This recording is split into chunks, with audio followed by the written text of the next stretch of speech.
Okay, it's 11 AM. Hope everyone is okay.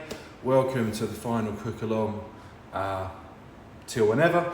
But today we make chicken shawarma, which is fairly spicy, lots of stuff going on with, we're gonna make our own flatbreads and our own yogurt dip, and you can put salad in there and all kinds of things.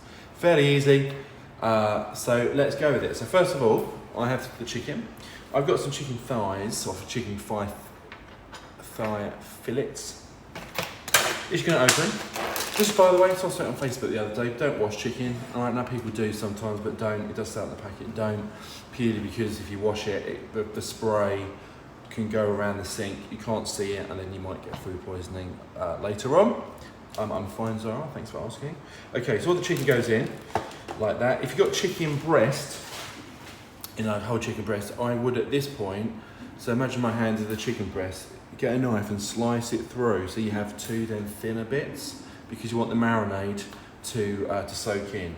All right, so there's my chicken thighs. Now there's quite a long list of stuff to put in, but we're gonna marinate.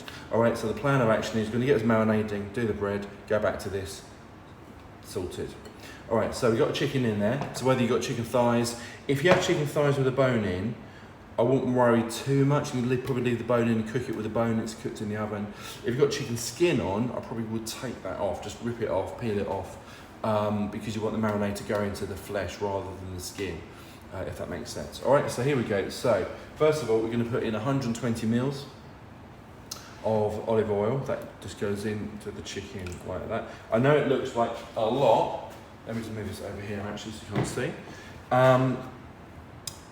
Then we're going to put in the juice of one lemon. A few ways of doing a lemon. You want to do chefy and sort of impress people. Literally get your hand and you just want to squeeze the juice over your hand, and the aim of that, use your fingers as a sieve, and the aim of that is that any pips will go into your fingers. Actually, that have no pips, that half, this one may do. All right, so squeeze. I'll recap all this in a second. I'll just wipe my hands. Right, then we've got lots of spices. All right, so then I have a teaspoon here, or if you have an actual measuring spoon, whatever you're good with. About 2 teaspoons of salt, 1 and 2.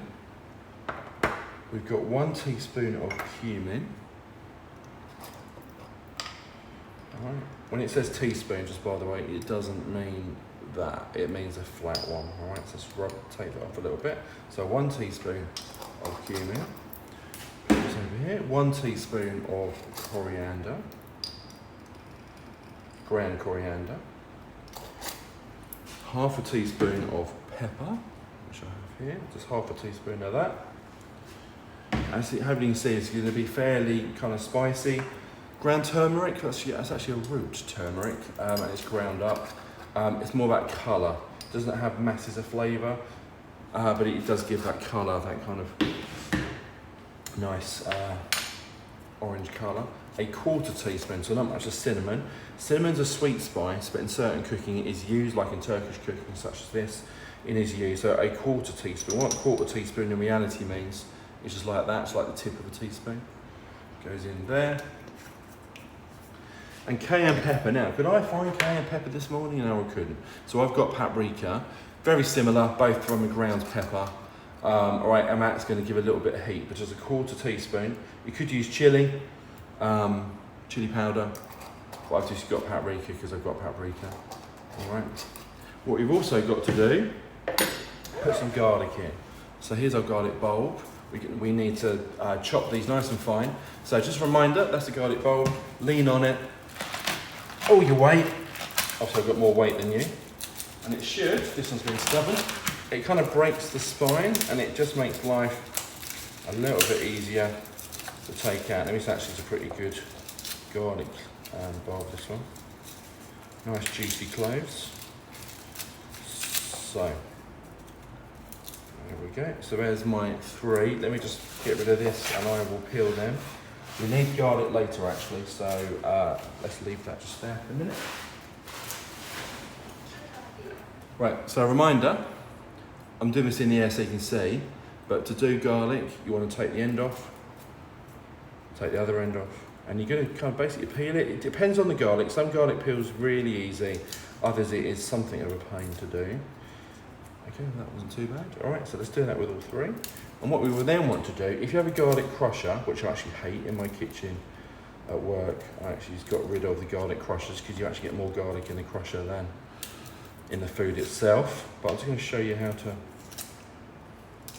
do it with a knife. We're feeling brave. Right, with all knives, you must use the right size for the right thing. So you saw me peeling with this. I wouldn't actually try and crush the garlic with this. You need a much bigger knife. Right? So what I'm going to do, let's do it here so you can see. You just chop it initially, right? Any old way would do. Chop, chop, chop, just so it's smaller. Chop, chop, chop. Right. What I'm now going to do is put it in a pile, put my knife on the board, and hold the end of the knife and just rock over the garlic. And all the aim of this is to get this as fine as you can. The recipe asks for garlic cloves which are crushed. I'm chopping them, so I actually need to crush them just like a garlic crusher. So let's carry on chopping until they're a little bit smaller. Right, now once they're nice and small, what you do is this. Let's get all that together.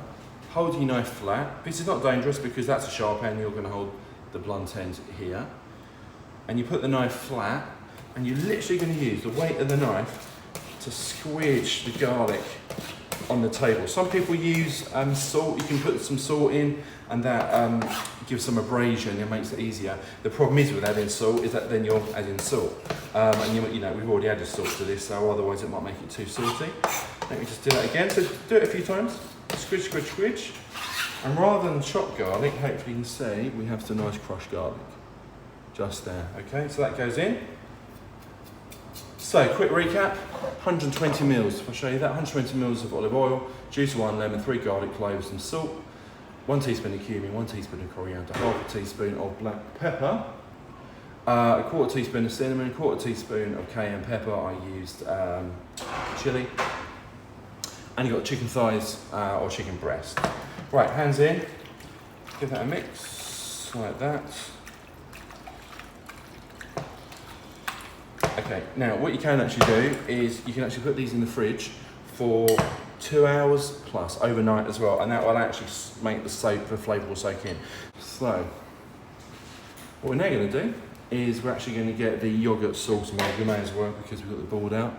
So, yoghurt's 125 of yoghurt, so I've just bought a little pot of natural yoghurt, juice of half a lemon. To save messing about, I'm actually going to just mix it all in the pot because I might as well. So cut the lemon in half. Same method, squeeze it through your fingertips or through your fingers. Just like that. 2 pips I got in my hand. Actually, one has escaped in there. Get some bin. We need a bit of olive oil, 1 tablespoon of olive oil. Just about that. 2 cloves of garlic. I should have probably done them at the same time. And this is the sauce that's actually going to go inside the bread with the chicken. All right, so exactly the same method. Let's take the ends off. All right, so just a reminder: leave the chicken as long as you can. All right, it will still have a great flavour just leaving it for the 10 minutes or so that we are. But if you're able to do it for longer, even better. So let's say you're not cooking this till later. Get that done now.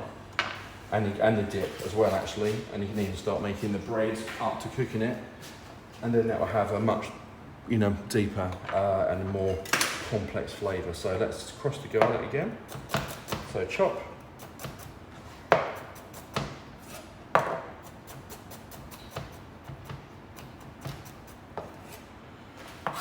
And then we're going to squish.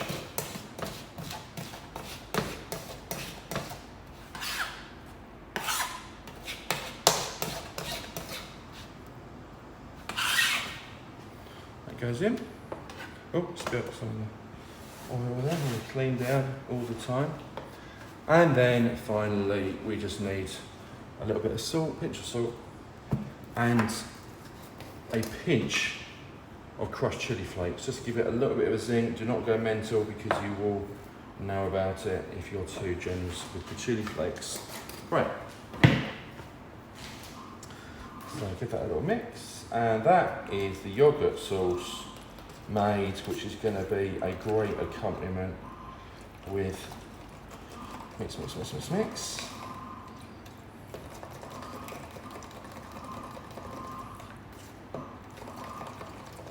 Right, let's do the bread. So the bread is dead simple. I've already got it in a bowl. Let me just turn this on so it starts melting. So in a bowl, and this is for flatbreads. All right, again, these are not, have no yeast in, they're not what's called leavened. I've got 300 grams of plain flour in the bowl. And let's have a quick look, remind myself. And I've got 50 grams of butter, you can see in the pan, 50 grams of butter and 185 mils of milk. And what I'm going to do is I'm actually going to heat up the butter and the milk together and pour it into the flour. All right, actually a little bit of salt we need as well. Okay, we are nearly there, so we've got to make sure the butter's all melted. All right, my butter is, I think, melted. There's something floating there. Right, so as it happens, it has started boiling, but that's not an issue. Right, my main thing, the butter is melted or has melted. In we go. Boom. Put that over here. Mix. I'm just using a spatula first because obviously if I use just put my hands in, I'll put my hands in boiling milk, which is not really a plan. Just remember, with everything, if you might have slightly over measured the flour, you might have not added quite enough milk, so you need to kind of judge a little bit, right? So at this point, get your hand in. Be careful because it's obviously fairly warm. Right, I'm going to get mine out on the table, and that often is easier because you've got more easy to get hold of it. All right. Then make a judgment call. So we're making a bread here, so we do not want it sticky. If it is too sticky, and at this point it's literally all over your hands, you do need to think about adding more flour. All right, I'll show you how mine looks. Right, this doesn't need much kneading, and the reason it doesn't need kneading is that when you knead bread, that's because it releases gluten, and it makes the bread stretchier and rise better. Now, we use plain flour, which has very little gluten in. If I wanted gluten and it to be stretchy, then I'd use bread flour. All right, so you don't need to go mental with this. Literally, the only reason for kneading in this is just to make sure that all the ingredients are well incorporated, and there's only 4 ingredients anyway, so that's why I just need too much kneading. Right, that needs, probably like me, in half an hour, a little rest, literally for the duration of me putting the chicken into the oven. All right, so there is my dough in a bowl. Boom. Let's just put that to the side, put a jiff. We are now going to turn our attention to the chicken. Actually, before we do that, and I forgot, we need to do an onion. So what we're going to do is, just a reminder, probably for the 19th time, but just, it's fine. You never know, you might learn something. So on the bottom is the root. Don't touch the root. On the other top, the tufty top, you need to take that off. So with a knife, take the top off. You now have created a flat bottom. Put the flat bottom on the board. Make what's called a bridge hold, like this. Try and get the right angle. And you're going to put the knife through the root, holding the onion nice and flat. Peel, just grab a side and peel. What we're then going to do is slice this into half moon shapes and then mix it with the chicken and then plonk it on the baking tray. All right, a technical term, plonk.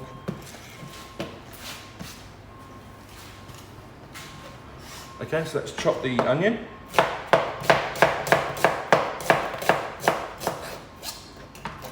Whoops, that was trying for us to go. Hope we don't have a spider like last time. Right, that's that. What we're now going to do there is literally just put this onion in this, give it a mix, and then it's going to go in the baking tray. All right, so, and roast. I might need 2 baking trays as it happens, I'll see. The reason that you do it separately, as in, like, why don't you put the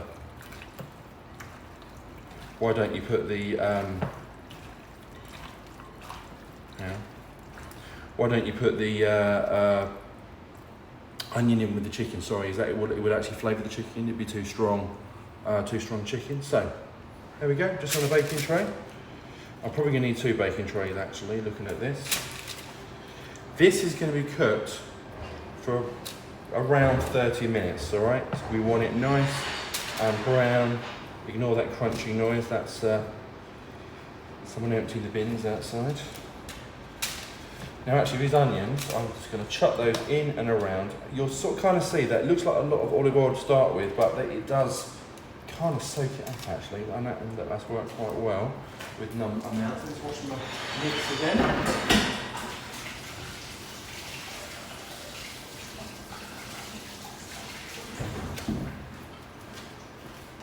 Even on my hands, it smells great. Right, this is now going to go in the oven for about half an hour. Cool, let's do the bread. Right, so dead simple.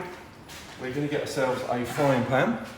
Boom, 1 frying pan on the heat. Now what we need to do now is literally just roll out the bread. Okay. This makes 4. Right, so 4 flat breads. See that? So in half again. So you get quarters. What we're going to do, I'm going to put a little bit of olive oil in the bottom of the frying pan. Not much, because we're not deep frying these, we are just frying these. About a medium heat. If you do it too hot, it will burn rather than cook.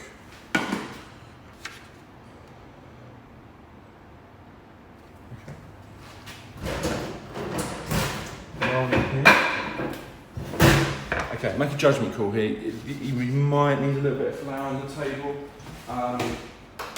just to make sure it doesn't stick, which is also a little bit annoying. All right, so there's no particular shape or no particular size, but these will bubble up and will increase in size. But what you need to remember is the point of these flatbreads is you can put the chicken inside and fold it over, if that kind of makes sense. So it needs to be sort of a relevant size for that to happen.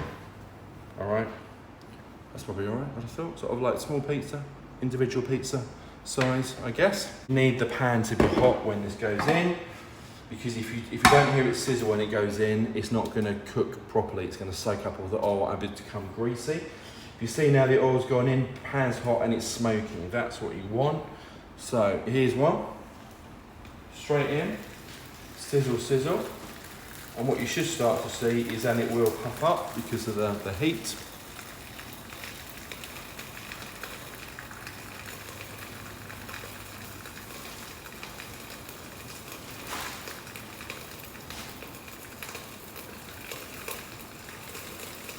Right, when you're frying, if that faff about with it too much, just let it cook.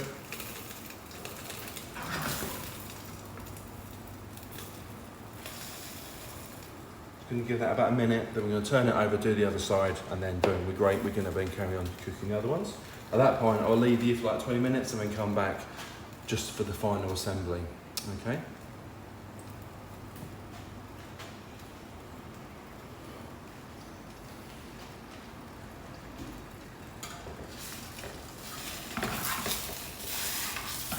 Right, so remember when you do any frying, be brave. These are really good. These are actually called fish slices because they're longer in the body. I just literally just have a quick peek and I can see that's actually nice and charred underneath, which is what we want. Let me turn it over. Boom. Let's do that nice and charred. And then we're going to cook the other side. Okay, and then once that's cooked the other side and it's all nice and charred, we're going to take it out and then I'm going to cook the other ones. All right, so what I'm going to do is I'm going to see everyone in about, let's say 20 minutes, all right, just so we know it's all definitely cooked. I'm going to tell you how long these the chicken has taken, and then I'll see you again for the final kind of makeup edit, and then on YouTube, I'll obviously edit all that piece out and put it all together. All right, so I will see you, what's the time now? It's now 11:33, so if I see you at 11:50, if you want to come back on, that'd be amazing. All right, see you all later, see you in a bit.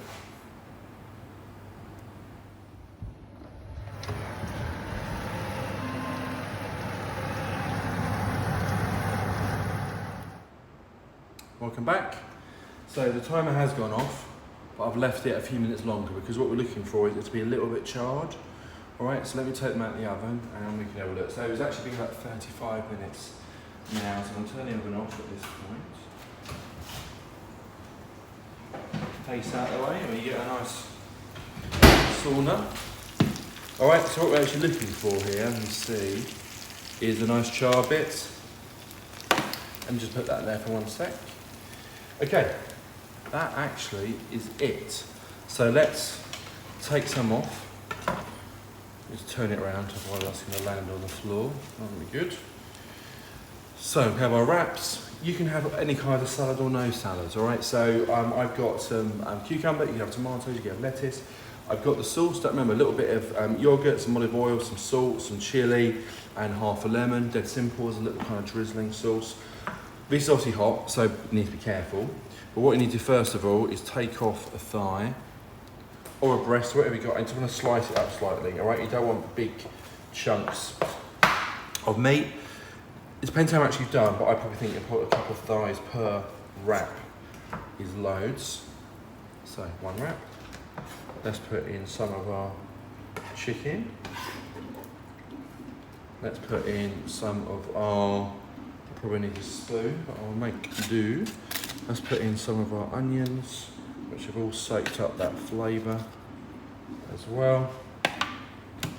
Right, we've got some cucumber, and whatever salad or no salad, you know, whatever's your thing. A little bit of the dressing. And that, because it's a little bit spicy, it's not blow your head off spicy, that will add a nice kind of cooling. And then we have, fold it, eat it.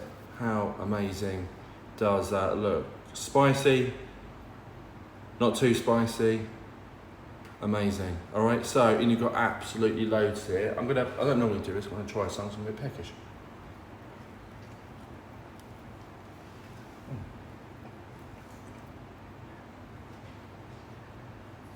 That is attractive, not. Amazing, really good. Complex spice flavours, really, really good. There we go. Boom. So, enjoy. If you do make it, just send me a picture. cookiemessages@gmail.com. Look at my YouTube channel. They have the edited version of this later. I've just done a few extra bits that you haven't seen. And see you later. Happy cooking. If you going back to school soon, have a great time. Take care. See you soon. Bye.